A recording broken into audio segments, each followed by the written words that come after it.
El programa que les ofrecemos esta noche tendrá seguramente fanáticos, adherentes, y por otro lado tendrá también detractores, gente que supone que esta emisión de la BBC induce a una mentira. Nosotros, usted y yo, simples televidentes, vamos a agarrarnos de la butaca para ver este programa, porque se trata de desmitificar 350 años de historia. Porque el programa de hoy trata sobre la Inquisición, fundamentalmente trata de demostrar, y demuestra en alguna medida, que la Inquisición, en su aspecto sectario, intolerante, torturador, no existió. Que esto ha sido la falacia, el invento de alguna gente, seguramente protestantes, que estaban en contra de esta institución religiosa. Para ustedes, para nosotros, resulta una novedad, casi una sorpresa. Nos cambia la cabeza, nos cambia lo que hemos estudiado, lo que hemos leído.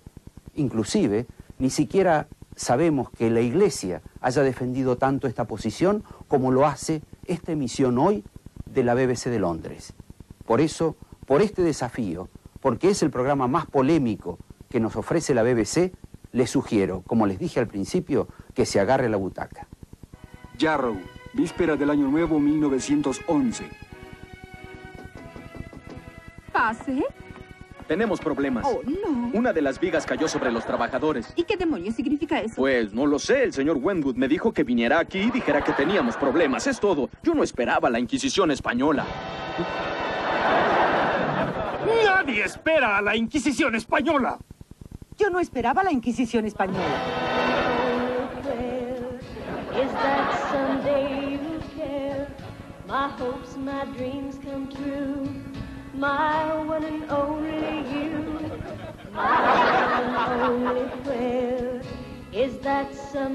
¿Cómo se declara?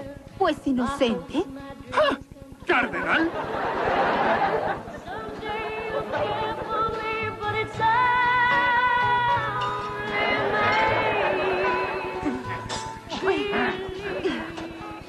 Confiesa el odioso pecado de la herejía. Confiesa ese pecado, retráctate. Te lo pediré 2 veces y quedarás libre. Te daré 3 oportunidades. Solo 3. Muy bien. Con el almohadón suave. ¡Confiesa! ¡Pónganla en la silla cómoda! Ahora vas a quedarte ahí hasta la hora del almuerzo.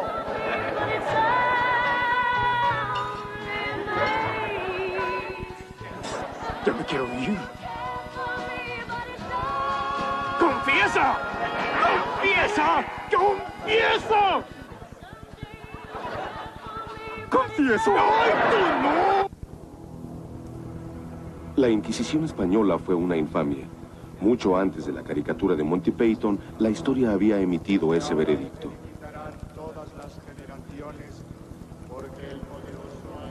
Se inició en España en 1567 con solo una declaración, la Santa Inquisición.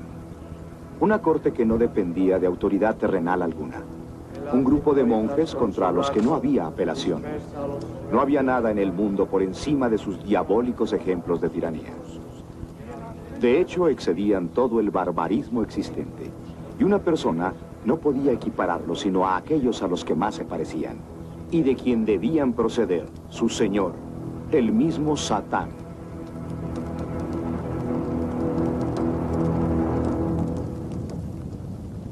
Cuatro siglos de condena han hecho de la Inquisición española un sinónimo de crueldad, terror y tiranía. Pero esta imagen es falsa, una distorsión diseminada hace 400 años y aceptada desde entonces. Ahora una nueva generación de historiadores está estudiando de nuevo a la Inquisición. Cada uno de los casos presentados ante la Inquisición española durante sus 350 años de existencia tiene su propio archivo. Estos archivos, reunidos de fuentes como esta biblioteca en Salamanca, están siendo estudiados adecuadamente por primera vez. Creo que nuestro punto de vista de la Inquisición ha cambiado mucho al tener acceso a sus archivos. Ahora todo está en cinta. Todo lo que estuvo oculto en esos archivos Ahora podemos ir, calcular, ponerlo en una computadora y obtener estadísticas exactas sobre su actividad. Esto ha iniciado un debate sobre la Inquisición y ha demolido totalmente la imagen previa que todos teníamos. Los archivos son detallados y exhaustivos. La Inquisición mantuvo sus actividades ocultas al mundo exterior, pero los escribanos relataron cada detalle con la confianza de que solo serían vistos por la misma Inquisición. La enorme tarea de revisar este material antes diseminado por toda España frustró a generaciones anteriores. Su análisis sistemático apenas está empezando, pero ya se puede sacar a la luz una versión muy diferente de la Inquisición española.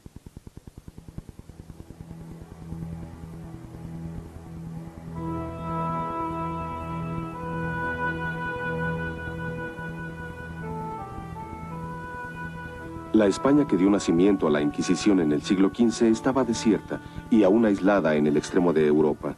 La mitad de su territorio era improductivo, la otra mitad apenas mantenía una vida magra. Una ardiente y monótona planicie.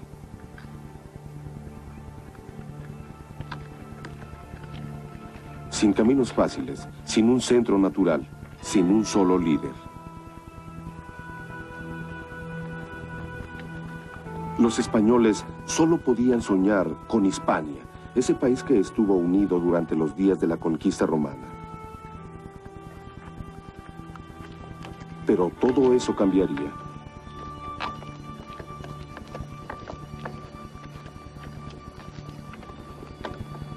En la mañana del 18 de octubre de 1469, Fernando, heredero al trono de Aragón, e Isabel, heredera de Castilla, se casaron.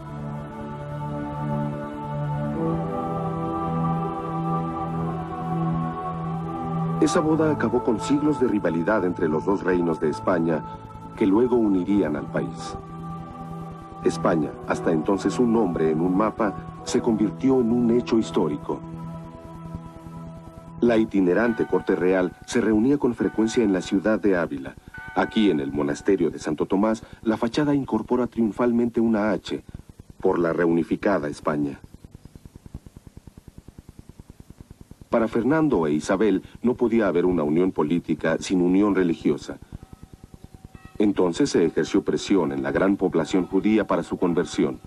Muchos lo hicieron, pero los cristianos tradicionales sospechaban que estos conversos practicaban su antigua religión en secreto.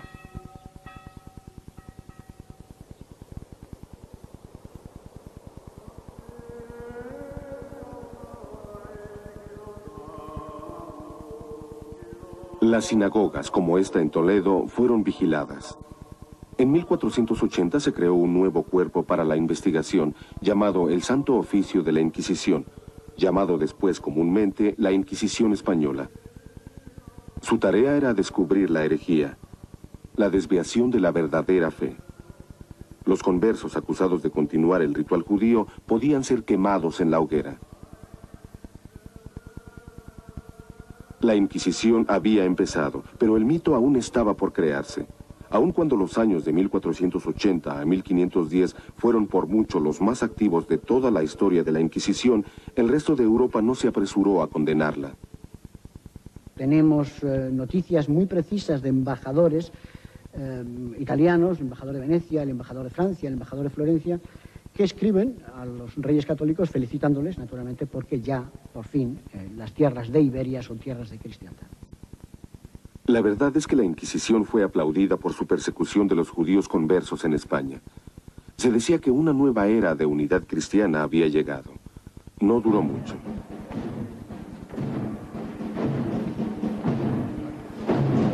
En 1517, la Iglesia se dividió en dos por la Reforma. Fueron el enorme poder y riqueza de la Iglesia los que se convirtieron en blanco de los reformistas protestantes. Un poder y riqueza que se muestran cada año en la capital religiosa de España, Toledo.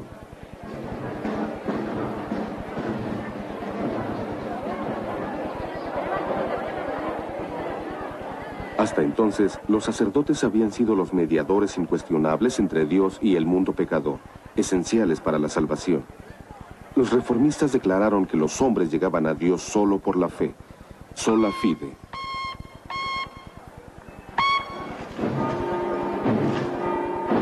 En ese torbellino, la Iglesia pasó a la ofensiva. El campeón de la Iglesia, el defensor de la fe, fue Carlos V, el sacro emperador romano. Como líder de la dinastía Habsburgo, tenía a su mando los ejércitos más poderosos de Europa.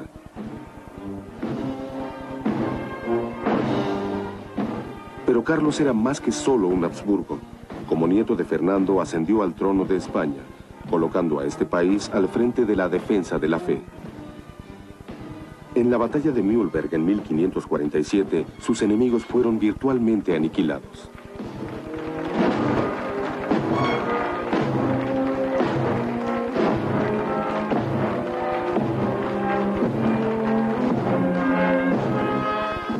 Aunque la Iglesia tenía la espada, los reformistas tenían la prensa de imprenta. No fue coincidencia que la imprenta se inventara y se extendiera rápidamente en los países simpatizantes de la Reforma, los estados alemanes, Inglaterra y los Países Bajos, donde esta prensa en Amberes, una de las primeras, aún sobrevive. Con su nueva tecnología, los protestantes podían pelear una guerra diferente.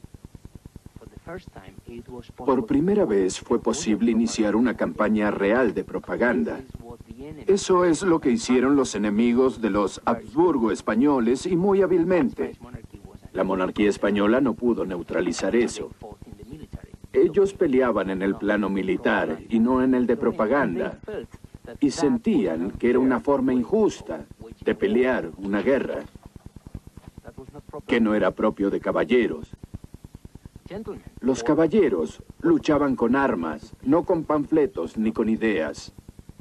Esta basura de bárbaros, esta generación mestiza, España es y siempre ha sido el pozo, el pantano donde se reúnen los pueblos más odiados, infectos y esclavistas que jamás han vivido.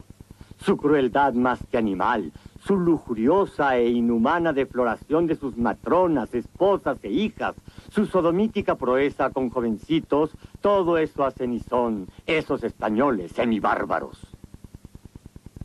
A un año de la batalla de Mühlberg, una andanada de insultos antiespañoles empezó a salir de las imprentas de los reformistas. Pero la polémica requería de un objetivo, y lo encontró en el cuerpo diseñado expresamente para defender la fe católica, la Inquisición. Un mito estaba por nacer.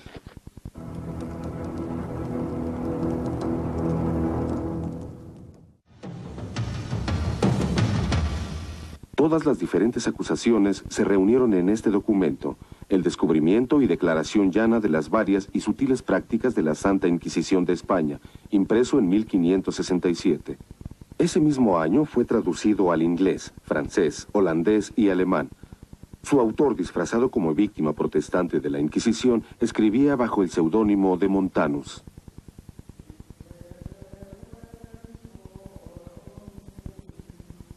Al identificarse como víctima, Montanus dio vida a los supuestos horrores de la Inquisición española. Fue su obra la que introdujo al mundo la imagen de la Inquisición que aún persiste.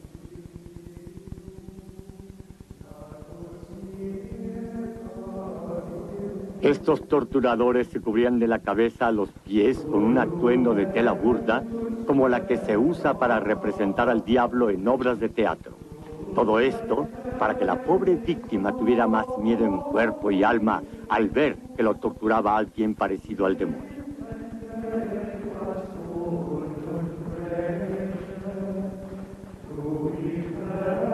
Montanus contribuyó decisivamente a lo que después se conocería como la leyenda negra. La leyenda negra es el nombre que le dieron los españoles a la imagen creada por sus enemigos, de acuerdo a la cual eran ambiciosos, crueles, tiránicos y especialmente intolerantes en términos religiosos. Y por supuesto, el papel jugado por la Inquisición, especialmente en cuanto a la intolerancia, fue crucial. A principios del siglo XVI, para combatir la creciente ola religiosa no ortodoxa, el Papa dio al cardenal Jiménez de España autorización para moverse sin obstáculos por toda la tierra en un reinado de violencia, terror y tortura que verán en esta película. Así fue la Inquisición española. Es un experto en derecho y forma parte del conjunto de la administración. Lo del clérigo fanático no es más que producto naturalmente de muchas interpretaciones un tanto sesgadas de la propia historia de la Inquisición, claro. Eran hombres de carrera que ni siquiera tenían que ser sacerdotes. En los primeros años de la Inquisición hay ejemplos de inquisidores que no eran sacerdotes, sino abogados egresados de la universidad, y que usaban la Inquisición como un paso en su carrera hacia otras posiciones. Esta realidad más simple puede verse en las primeras pinturas de la Inquisición sesionando, pero la burocracia no era muy interesante. La versión de Montanus se basaba en el drama gótico de tortuosos encapuchados. No era suficiente que el inquisidor fuera un fanático religioso. Debía tener un interés adicional: la tortura.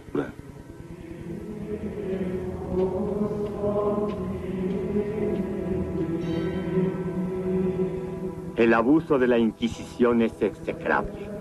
Si una sola palabra escapa de los labios sobre uno de ellos, se ordena llevarlo a una prisión horrible.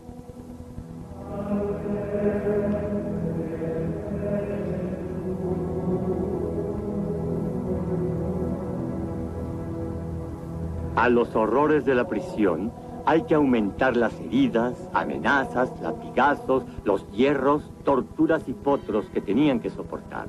Asesinados por el arduo tormento, todos sus días son tratados con más crueldad que si fueran entregados a manos del verdugo para morir de inmediato. Montanus asoció a la Inquisición para siempre con los horrores de la cámara de tortura. Con el tiempo, aún estas historias de crueldad repetitiva empezaron a desvanecerse. Los propagandistas cambiaron entonces a historias de sadismo más ingenioso. Una de ellas sobrepasaba a las demás en su maligno ingenio. El exterior era una muñeca enorme con la apariencia de una mujer hermosa. Se trazaba un semicírculo alrededor de ella, y aquel que pisara esa marca fatal tocaba un resorte que hacía que el diabólico aparato se abriera, cerrándose de nuevo sobre él, cortándolo con 1000 cuchillos en igual número de pedazos.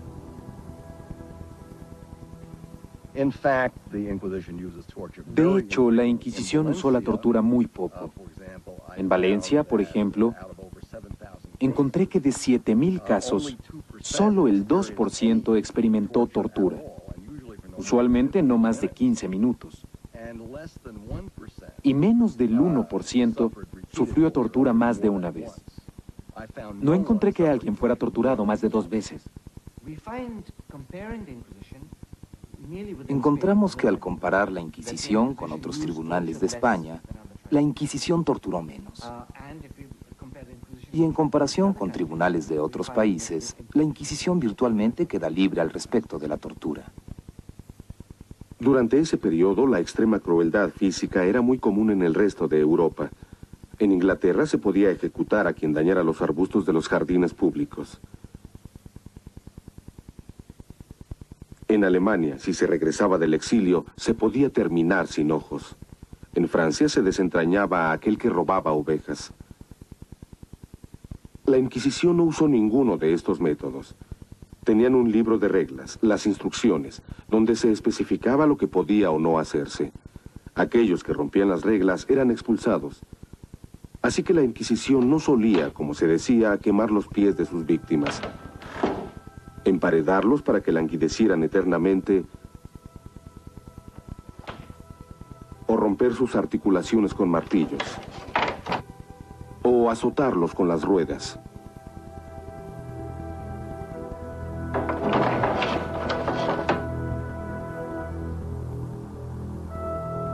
Jamás usaron la doncella de hierro. Esta, uno de los pocos ejemplos que ha sobrevivido, fue construida en Alemania. Los inquisidores no violaban a las víctimas femeninas, aunque una tradición rica e innegablemente popular así lo sugiera.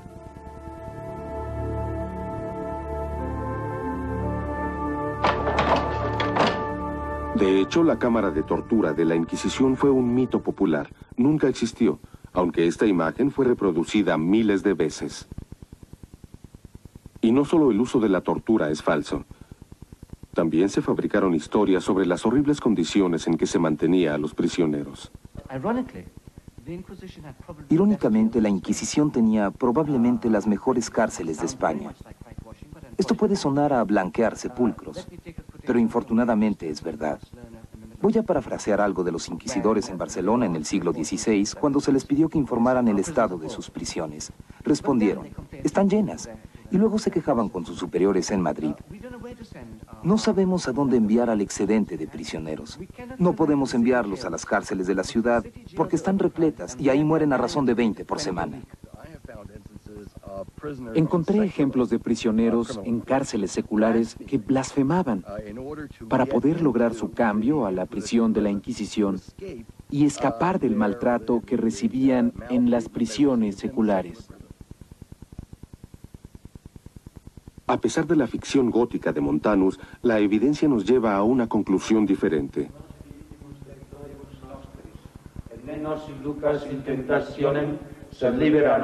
Los inquisidores ciertamente interrogaban, pero lo hacían con restricciones, ya que no creían en la efectividad de la tortura para sacar la herejía a la luz. En contraste con muchos otros tribunales de Europa, ellos emergen casi como suaves. El caso más singular, por ejemplo, es el caso de la brujería. El Tribunal de Santo Oficio fue extraordinariamente benigno con el tema de la brujería, mientras que otras justicias europeas, justicias ordinarias y justicias eclesiásticas, no tuvieron ni mucho menos la misma consideración con este tipo de delito.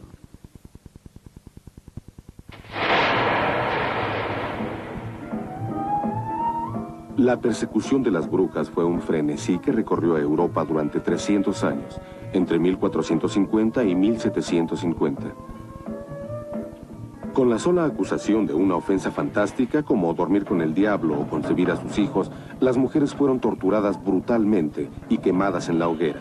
Lo depravado de los supuestos crímenes era la justificación de la brutal respuesta.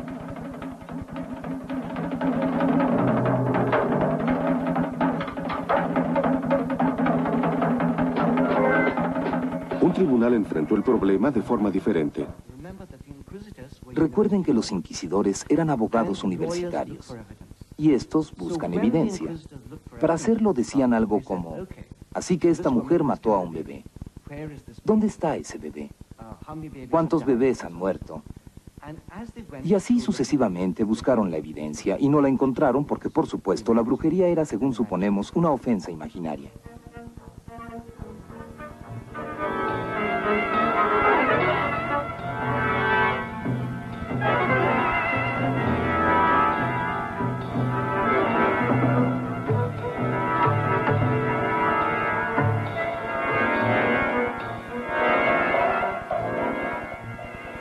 Mientras el resto de Europa reaccionaba con horror, la Inquisición española declaró que la brujería era un engaño. Nadie podía ser juzgado por eso y mucho menos quemado. Pero fue la Inquisición española la que se convirtió en el símbolo de persecución y misericordia de la herejía. ¿Por qué? Porque para 1560 España era más que una potencia, era una superpotencia. Su símbolo exacto era el nuevo Palacio Real, un pentágono construido en el siglo XVI en una colina sobre Madrid, el Escorial. Esta enorme estructura, con miles de corredores de mármol, fue construida por el hijo y sucesor de Carlos V, Felipe II. Bajo el reinado de Felipe, España completó su resurgimiento, desde el aislamiento y oscuridad a la dominación de Europa en menos de un siglo.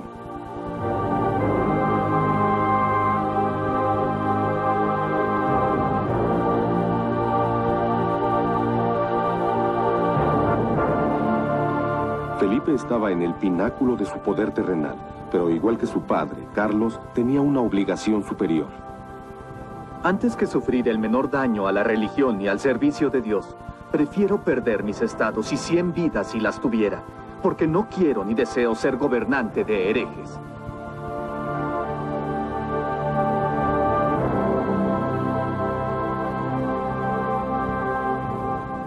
Enfrentados a ese fervor y fuerza, los enemigos de España cambiaron de táctica. Su nuevo blanco sería el rey. Felipe II es un excelente ejemplo de las distorsiones y creaciones, muy exitosas por cierto, en el caso de la leyenda negra. Se presentaba a Felipe II como un monstruo, un ejemplo de la crueldad de la raza española. Felipe II y su política son perfectamente debatibles. Personalmente a mí no me agrada, pero no fue más monstruoso que, digamos, Enrique VIII de Inglaterra, y él fue limpiado para presentarlo como un campeón adecuado del protestantismo.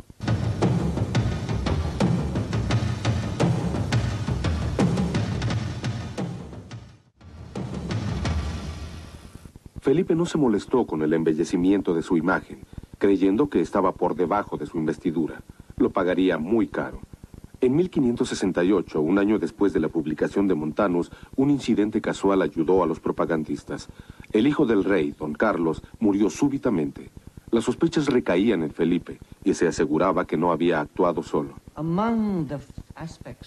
Entre los aspectos más vigentes de la leyenda negra, a partir del siglo XVI, está el de que la Inquisición presionó al rey de España, Felipe II, para que matara a su hijo, que lo ejecutara por razones que solo el rey y la Inquisición sabían. Esta leyenda, por supuesto, no se apoya en evidencia alguna. Para decirlo con más firmeza, es totalmente falsa, sin fundamento alguno. Su hijo y heredero, don Carlos, estaba demente. Era un adolescente problemático que murió en un accidente. Pero se convirtió en algo así como en un campeón de la libertad y fue protagonista de obras teatrales, dramas y novelas en los siglos XVII y XVIII. La más famosa escrita por Schiller, después fue convertida en una hermosa ópera por Giuseppe Verdi.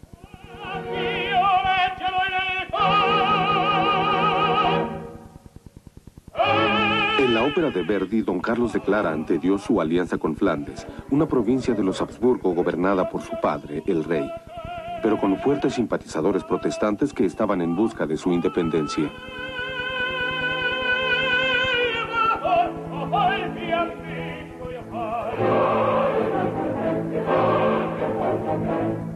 Desafiando a su monstruoso padre, don Carlos es representado como el heroico símbolo de la resistencia. Su misión, derrotar a las fuerzas de la represión.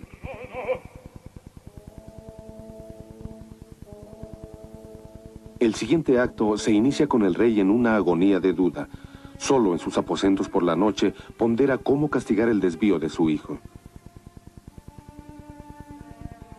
Su conciencia cristiana evita que tome el paso más drástico de todos, hasta que un visitante lo persuade de lo contrario.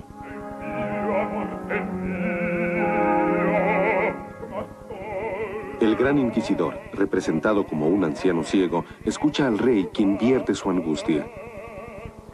Luego, con argumentos irrefutables, el inquisidor gradualmente vence la reticencia del rey y lo persuade para matar a su hijo.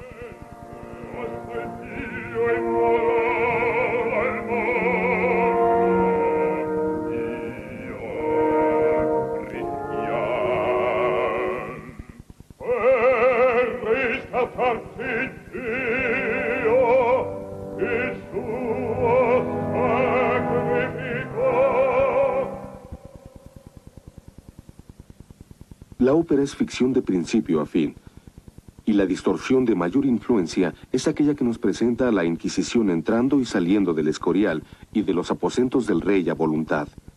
Una presencia maligna y espectral, temida aún por el rey y que manipula los asuntos de Estado detrás del trono.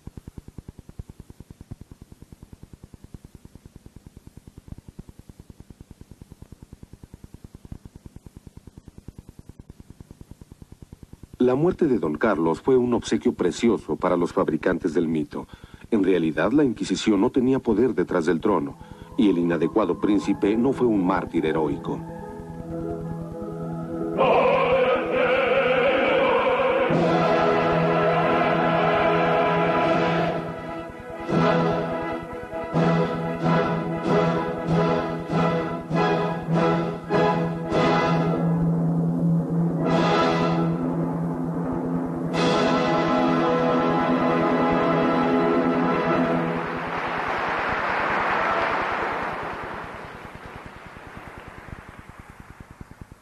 No es que la Inquisición no tuviera influencia, ya que desplegaba un grandioso aparato en ocasiones, como esta, en que nos muestra la plaza principal de Madrid. Estas ceremonias se efectuaban para sentenciar a los herejes y se conocían como autos de fe.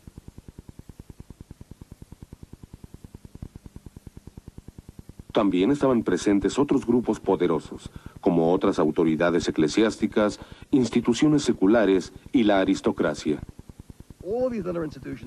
Esas otras instituciones también tenían poder y la confianza del rey. Eran instituciones competidoras y en conflicto, y la Inquisición tenía que operar dentro de ese marco.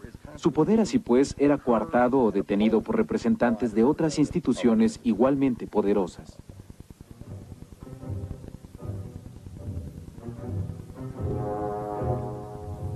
Aún hoy, durante el desfile de Corpus Christi en Toledo, es posible recapturar la idea de los diferentes grupos de poder que competían entonces en la sociedad española. Cada una de las asociaciones medievales de las ciudades tenía su lugar específico en la procesión y sus atavíos diferentes.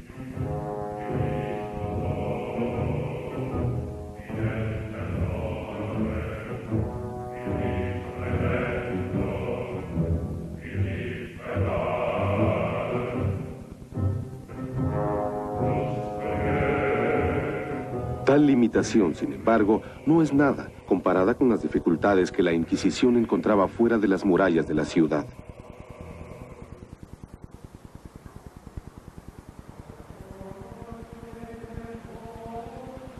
En la España del siglo XVI, 4 de cada 5 habitantes vivían en la campiña. La Inquisición estaba dividida en 20 tribunales. Cada uno tenía que cubrir miles de kilómetros cuadrados. Y sin embargo, cada tribunal no tenía más de 2 o 3 inquisidores y un grupo pequeño de administradores. Relatos contemporáneos revelan que los inquisidores detestaban y con frecuencia evitaban viajar a las áreas rurales. Durante el invierno, los caminos eran intransitables, así que las visitas debían efectuarse bajo el ardiente sol del verano.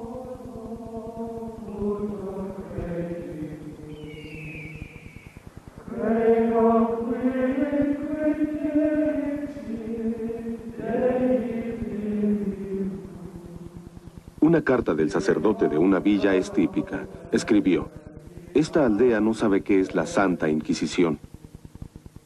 Era muy difícil controlar las áreas rurales, absolutamente imposible. Y de hecho, cuando lo intentó, se encontró con enormes dificultades. De hecho, podemos decir que durante el siglo XVI y XVII, muchos campesinos castellanos no vieron nunca un inquisidor, ni tampoco vieron nunca un auto de fe. Aquellos inquisidores que perseveraron en su visita a las aldeas remotas se encontraron con un nivel de ignorancia que se burlaba de su elaborado entrenamiento teológico. La vida rural era precaria, con frecuencia al nivel de la inanición. La creencia del campesino era igualmente primitiva.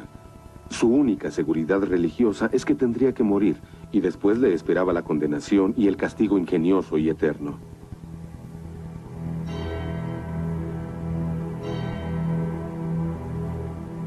Pero la brecha entre la Inquisición y la España rural era aún más profunda de lo que parecía a primera vista. La advertencia de un sacerdote a sus feligreses revela el problema real de la Inquisición. Seamos muy cuidadosos mañana cuando llegue el inquisidor. Por amor de Dios, no empiecen a contar historias unos de otros o intervengan en cosas que tengan que ver con el santo oficio. Su investigación simplemente se topaba con un muro de silencio.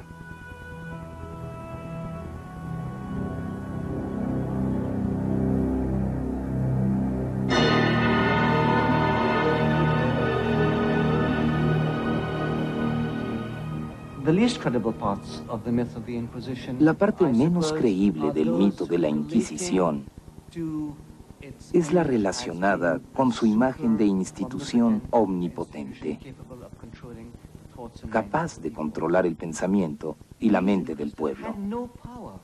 Esos inquisidores no tenían poder para controlar a la sociedad en la forma en que los historiadores han imaginado. No tenían poder, no tenían función y no tenían las herramientas para hacer el trabajo. Nosotros, al falsear esa imagen, les hemos dado las herramientas que en realidad jamás existieron. Sin poder en el campo y restringida en la ciudad, la Inquisición real es casi irreconocible de su mito. Pero la visión de Verdi es la que persiste. Una Inquisición que puede dar órdenes a un rey y obligar a un pueblo sojuzgado a arrodillarse temeroso.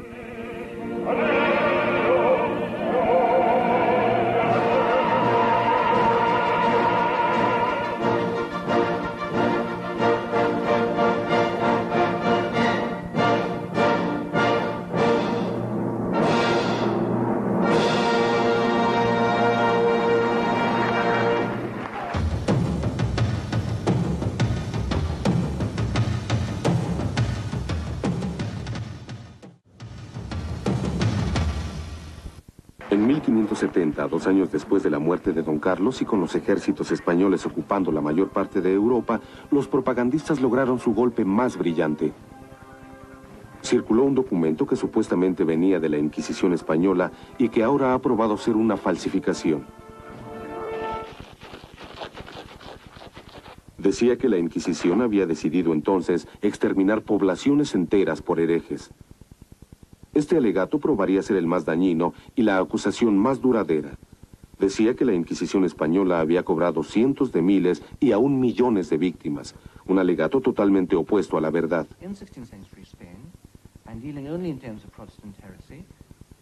En la España del siglo XVI, en términos de herejía protestante, murieron menos personas que en cualquier otro país occidental. La Inquisición tal vez ejecutó en todo el siglo XVI a 40 o 50 personas dentro y fuera de esta. Esas cifras incluyen, por supuesto, toda la América. Mientras que en los pocos años en que reinaron la reina María y la reina Isabel, se sabe de la ejecución de 400 ingleses a manos de lo que puede llamarse la Inquisición inglesa, las autoridades encargadas de ejecutar a aquellos que se oponían a su religión. Tenemos cifras iguales en otros países. En Francia, donde las autoridades católicas ejecutaron en el curso de 5 o 6 años a unas 300 personas. Igual que en los demás países que investigamos, el número de personas que murieron en España por herejía o persecución religiosa de cualquier tipo, incluyendo a los conversos, es mínima comparada con otros países. Y si cada país hubiera vivido en una casa de cristal, nadie se hubiera atrevido a arrojar la piedra, ya que España tenía la reputación menos sucia entre todas las naciones europeas en cuanto a la matanza de herejes. Esta conclusión se basa en la investigación estadística llevada a cabo actualmente con los archivos de la Inquisición. Ahora es posible, basados en la investigación de académicos como el profesor Jaime Contreras, llegar a estimar en forma científica el número total de las víctimas de la Inquisición española. Podemos decir que la actividad procesal del tribunal fue menor, mucho menor que la que anteriormente se había dicho. El número de víctimas del Tribunal del Santo Oficio durante los 350 años de su actividad no varió entre los 3.000 y las 5.000 personas. Morir en la hoguera. Una imagen asociada para siempre con la Inquisición española.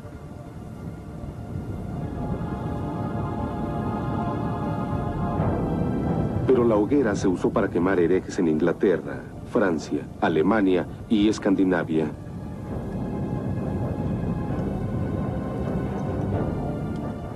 Por todos los nacientes países de la Europa moderna se persiguió y castigó la herejía.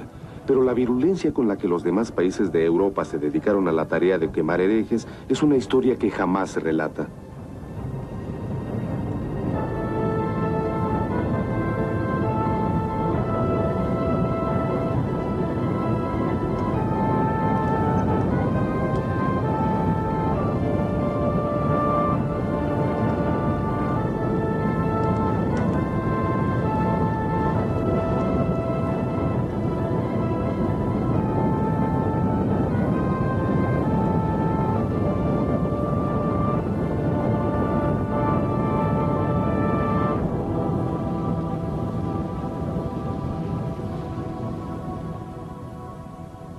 El mito solo puede ser destruido por el hecho, Y el hecho es que a manos de la Inquisición perecieron entre 3.000 y 5.000 personas.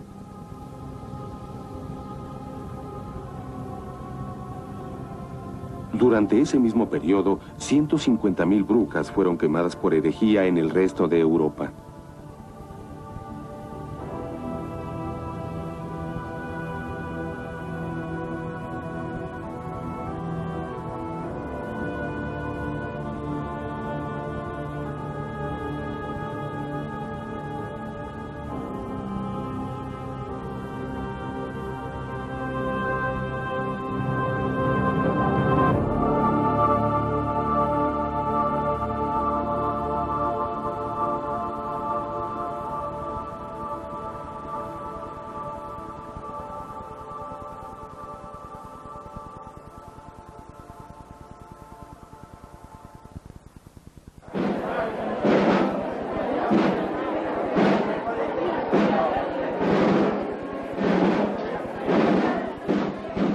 El espectacular ascenso del Imperio Español fue seguido de un lento, pero inexorable ocaso. Para el siglo XVII, el río de oro y plata de las Américas que había fundado el imperio se convirtió en arroyuelo. El Estado cayó en bancarrota repetidas veces, y los territorios españoles en Europa fueron perdiéndose uno a uno.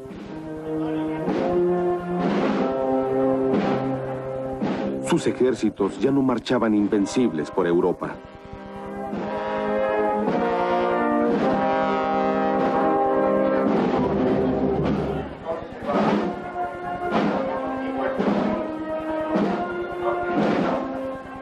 España estaba regresando a la oscuridad de la que Fernando e Isabel la habían rescatado 250 años antes.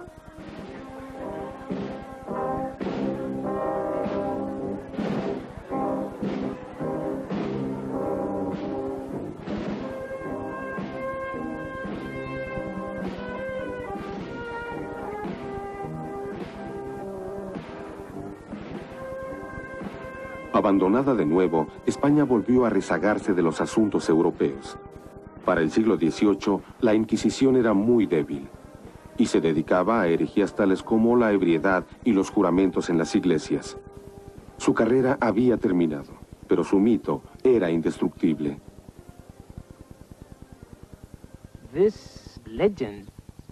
La leyenda de la Inquisición española creció y tomó vida propia. A través de los siglos se fue separando más y más de la realidad. Por ejemplo, en el siglo XVIII, cuando Voltaire clamaba en contra de los crímenes de la Inquisición ya no mataba a nadie.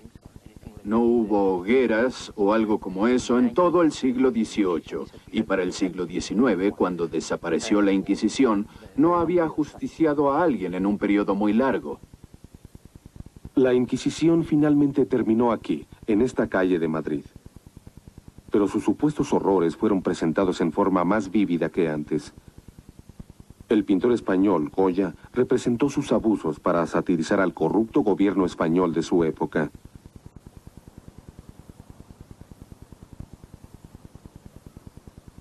La Inquisición, ya muerta, pudo ser revivida por Dostoyevsky para criticar el gobierno despótico de los zares en la lejana Rusia.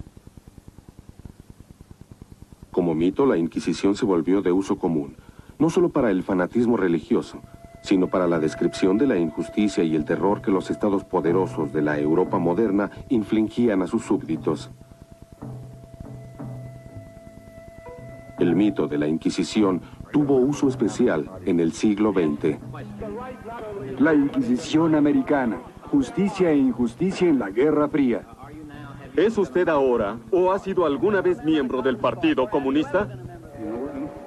Los juicios que se han convertido en una vengativa Inquisición comunista. ¿Es usted miembro del Partido Comunista? ¿Lo ha sido alguna vez? Repito, ¿es o ha sido alguna vez miembro del Partido Comunista? ¿Rehúsa contestar si es o ha sido miembro del Partido Comunista? Conteste sí o no. La Inquisición china extinguió la herejía con la misma crueldad que su contraparte medieval. Tal vez estoy dirigiéndome a un dignatario de la Inquisición española. Bien, porque si es así, quiero dejar bien claro que estoy preparado para decirles absolutamente cualquier cosa.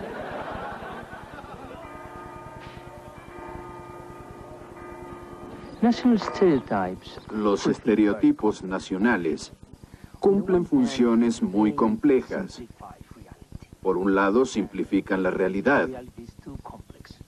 La realidad es muy compleja para la mente humana. Por eso nos encanta la simplificación. Por eso los estereotipos son de ayuda en el sentido en que falsean la realidad. Por otro lado, nos permite proyectar nuestras características negativas sobre otros, sobre entidades externas. Así es como en el siglo XVI, los británicos podían creer que toda intolerancia era española, extranjera. Y en el siglo XX podemos pensar que toda tendencia fascista o nazi es alemana, cuando debíamos saber que todos tenemos tendencias nazis y que deberíamos luchar contra ellas en lugar de proyectarlas a otros. Pero es mucho más satisfactorio expulsarlas.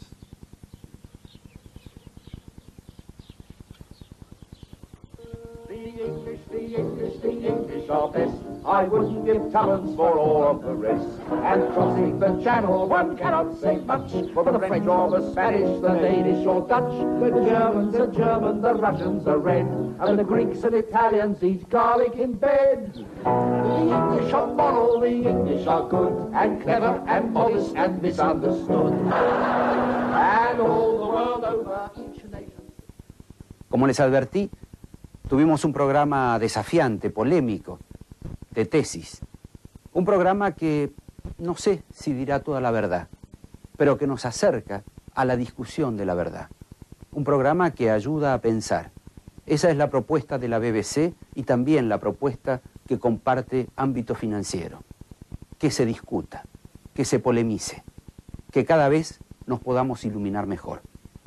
Con este esquema, con esta ideología, si ustedes quieren, la semana próxima nos vamos a encontrar con otra emisión de un programa desafiante también de la BBC.